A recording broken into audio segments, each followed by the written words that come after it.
सभागृहातला कामकाज हा आता एक फार्स उरलाय, फार्स. सभागृहातलं कामकाज ऑर्डर ऑफ डे वर येतं आणि ते उरकून कसं घ्यायचं, उरकून कसं न्यायचं, एवढंच सभागृहामध्ये काम चाललेलं आहे. त्यामुळे तुम्ही जे म्हणता की पुरवणी मागण्यांवरची चर्चा जी आहे, चर्चा होईल. कारण पुरवणी मागण्या या सभागृहामध्ये मंजूर केल्याशिवाय सरकारला एकही रुपया त्या संदर्भामधला खर्च करण्याचा अधिकार नसतो. तो खर्च अगोदर ते करून घेतात आणि नंतर सभागृहासमोर मान्य करता येतात. त्यामुळे तो फार्स फक्त असतो, बाकी काही नाही. एकीकडे महाराष्ट्रावरती मोठ्या प्रमाणात कर्ज असताना वारंवार ज्या प्रकारे पुरवणी मागण्यांसाठी निधी काढला जातो त्याबाबत काय सांगितलं ना मी परवा सभागृहामध्ये सांगितलं की ह्या राज्याची संपूर्ण आर्थिक शिस्त बिघडलेली आहे, आर्थिक घडी पूर्णपणे विस्कटलेली आहे. राज्य रोज कर्जाच्या बोजाखाली दबतंय, परंतु सरकार मात्र मस्तीत आहे. कायद्याचं सुद्धा राज्य आहे असं म्हटलं जातं, सरकारकडनं सांगितलं जातं, पण कायदा सुव्यवस्था सुद्धा बिघडली. एका आमदाराकडनं एका कर्मचाऱ्याला मारहाण होते, कॅन्टीनमधल्या एका सर्वसामान्य कर्मचाऱ्याला मारहाण होते. असं आहे, गेले 2.5-3 वर्षामध्ये ज्या पद्धतीनं सत्ताधारी पक्षातल्या लोकांची वक्तव्य, सत्ताधारी पक्षाच्या लोकांचं वागणं, सत्ताधारी पक्षाचे लोक, मग ते मंत्री असतील किंवा अन्य त्यांच्या आमदार खासदार काही मंडळी असेल, ती ज्या पद्धतीनं वागतायत, बोलतायत, याचं साधारणपणे समर्थन करायचं नाही. परंतु असं बोलायला नको होतं, असं बोलणं बरोबर नाही, असं फक्त वरवर बोलायचं आणि तो विषय हातावेगळा करायचा. त्यातूनच ही मस्ती वाढत गेलेली आहे. परवांच्या दिवशी आपण बघितलं, शेतकऱ्यांबद्दल एका पक्षाचे, सत्ताधारी पक्षाचे आमदार काय बोलले ते तुम्ही ऐकलं, मंत्री काय बोलले ते तुम्ही ऐकलं. आणि म्हणून त्याचाच हा सगळा परिपाक आहे की शेवटी लोकशाहीमध्ये जेवढे सत्ताधारी असतात त्याच्या तुलनेतून विरोधी पक्षाला सुद्धा जनतेनं स्थान द्यायला पाहिजे. परंतु आता जवळजवळ 240च्या आसपास, 230-240च्या आसपास सत्ताधारी पक्षाचे आमदार असल्यामुळे आमचं कोण काय करणार आहे, कोण आमचं काय वाकडं करू शकतो, या एका मस्तीमधून, घमेंडीमधून आणि या डोक्यामध्ये शिरलेल्या सत्तेच्या हवेतून असे प्रकार घडत असतात. संजय गायकवाड यांना त्यांच्या मागणीचं समर्थन केलंय आणि त्यांचं असं म्हणणं आहे की उद्धव बाळासाहेब ठाकरे गटाचं म्हणजे तुमचं बाबा आमचं तो तारट आहे. तुमच्या खासदारांना, राजन विचारांना ज्यावेळेस कर्मचाऱ्यांची तोंडात टोळी घातली त्यावेळेस आम्ही काही बोललो नव्हतो, मात्र आता तुम्ही दुटप्पी भूमिका घेताय. असं आहे, ते काय बोलले यापेक्षा तुम्ही काय बोललेत याला मी उत्तर दिलेलं आहे. याच्यापेक्षा मी त्यांना फार काय, मी संपूर्ण सरकारबद्दल तुम्हाला अजून वय तुमचं बरंच लहान आहे. एखाद्या विषयाचं व्यक्तिगत किती विचारायचं, त्याला मर्यादा आहे. विचारा, मला माहित नाही कारवाई कोणावर होणार नाही, होणार नाही, कारवाई कोणावरही होणार नाही. अधिवेशन सुरू असताना सत्ताधारी पक्ष शेतकऱ्यांबद्दल काय बोलले त्याच्यावर काही कारवाई झाली नाही, त्यांच्यावर कारवाई कसली होते. अगदी खालच्या पाचीमध्ये टीका केलेली आहे की नवरा ब्राह्मण आहे, सासू ख्रिश्चन आहे, पत्नी वेगळ्या जातीची आहे, मराठा आहे.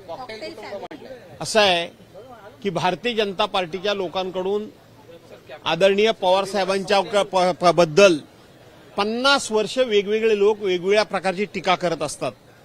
आणि मला असं वाटतं की प्रत्येक वेळी भारतीय जनता पार्टीकडून 4-2 माणसांना नवीन नवीन पुढे केलं जातं. गेले 3-4 वर्षातले बघाल, 4-6 महिने पक्षातले काही ठराविक लोक टीका करतात, ते 4-7 महिने कुठेतरी बॅकफुटवर जातात, ते गायब होतात. पुन्हा 4-6 महिन्याने आणखीन 2 माणसं नवीन काढायची, त्यांनी वेगवेगळ्या लोकांच्यावर टीका करायची, पुन्हा ते मागे जातात. त्याच्यानंतर नवीन माणसं काढली जातात ज्यांची मी आता नावं घेत नाही. आणि म्हणून एक प्रकारे पक्षाकडून अशा लोकांनाच प्रोत्साहन देऊन त्यांनाच हे बोलायला लावलं जातं की काय, असा संशय यायला पुरेपूर जागा आहे. पवार साहेबांच्यावर सातत्यानं तुम्ही टीका करणार आणि तुम्ही म्हणता त्या पद्धतीनं इतक्या खालच्या लेवलला घरगुती घरगुती काही नात्यागोत्यांबद्दल टीका करणार आणि सुसंस्कृत, सभ्य आणि सज्जन असलेला पक्ष हा त्यांना तंबी देत नाही आणि त्यांचे ते सदस्य आहेत.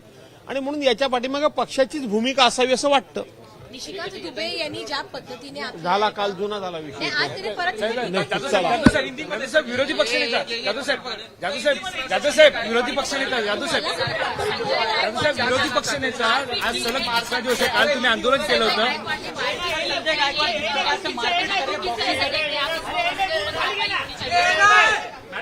ऐसा है कि लास्ट 3 साल से और अपने 3 सालों का कुछ लेखा जोखा कुछ हिस्ट्री निकाली तो आपको ये जानकारी होगी कि 3 साल से ये सत्ताधारी पार्टी के लोग मंत्री हो, एमएलए हो, एमपी हो, किसी के बारे में कुछ भी कैसे भी क्या भी बोलते हैं और इतना बोलते हैं कि सब मर्यादाएं वो पार करके है उन्होंने।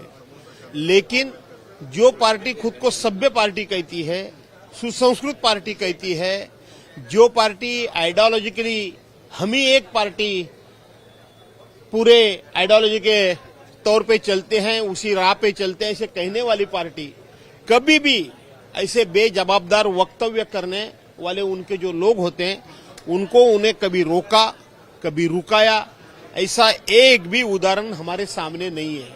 उल्टा हर 2 महीने में 3 महीने के बाद कोई और नए चेहरे कुछ भी बोलने के लिए सामने लाने के 2 महीने के बाद वो चेहरे थोड़े पीछे जाते हैं, नए चेहरे आते हैं।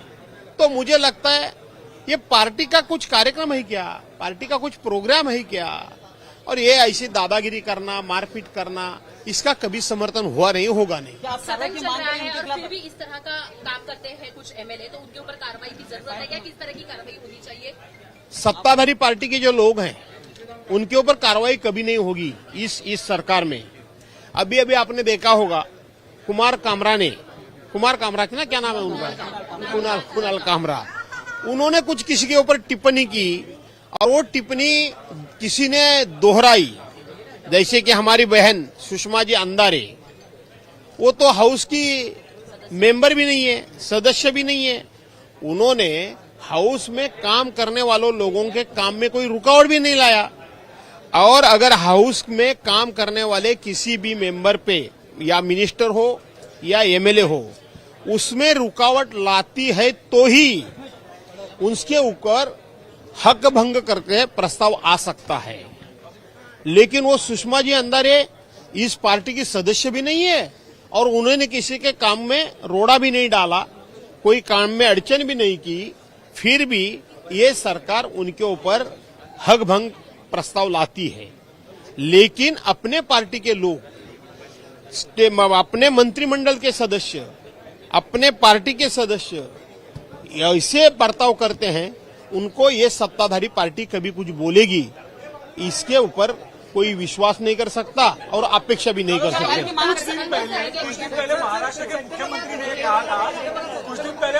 मुख्यमंत्री ने कहा था कि जो कोई लॉ अपने हाथ में लेगा हम उसके ऊपर कार्रवाई करेंगे, और ये उन्होंने जो स्टेटमेंट किया था वो मनसे को लेके किया था। लेकिन अब उन्हीं के विधायक जो है वो अगर ऐसा काम करे तो क्या ये समय नहीं आया कि अपोजिशन उनको सवाल करे अभी महाराष्ट्र सीएम को? ऐसा है कि महाराष्ट्र के सीएम देवेंद्र जी फडणवीस ये बड़े चालाक है, वो खुद एडवोकेट है। वो जब स्टेटमेंट करते हैं तो उसका दोहरा अर्थ निकलता है।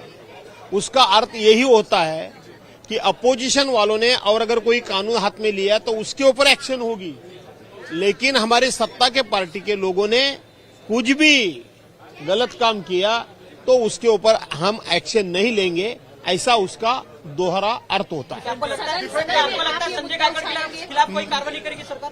आपको लगता है सरकार कोई कार्रवाई नहीं करेगी संजय गायकवाड़? मैडम, मैं खुद ये इस मामले में सदन में कुछ भी मुद्दा नहीं उठाऊंगा। मैं जो है ये बोलता हूँ, आपके सामने बोलूंगा, वहां जाके मुद्दा उठाऊंगा और उठाऊंगा नहीं। मैं अभी बात कहता हूँ कि इसके बारे में मैं कुछ भी हाउस में मुद्दा उठाऊंगा नहीं। क्यों? इसका कारण यह है, मुद्दा क्यों नहीं उठाऊंगा, हम मुद्दा उठाते हैं गवर्नमेंट के खिलाफ, हम उत्तर चाहते हैं और हमारा राइट बनता है, हक बनता है कि सरकार ने हमें जवाब देना चाहिए। आंसर तो सरकार ने देना चाहिए, जवाब देना चाहिए। लेकिन दुर्भाग्य की बात हाउस में हमें अनुभव तौर पे आती है कि सरकार को हम सवाल करते हैं और सरकार हमें जवाब देने के बजाय चेयरपर्सन ही जवाब देते हैं, जैसा कि चेयरपर्सन ही सरकार है। तो हमें मालूम है कि यहाँ जवाब सरकार नहीं देगी, चेयरपर्सन से मिलेगा, तो उसमें से कुछ निकलने वाला नहीं। इसीलिए मैं जवाब ये सवाल नहीं पूछूंगा। सरकार क्या डिफेंड करती है ऐसे लोगों को? आपको लगता है कि जो उनके पक्ष से है, उनके अलायंस से है? मैंने अभी भी कहा कि सरकार डिपेंड नहीं, ये सरकारी तो कार्यक्रम नहीं है ना, ऐसा मैंने स्टेटमेंट किया। ओके।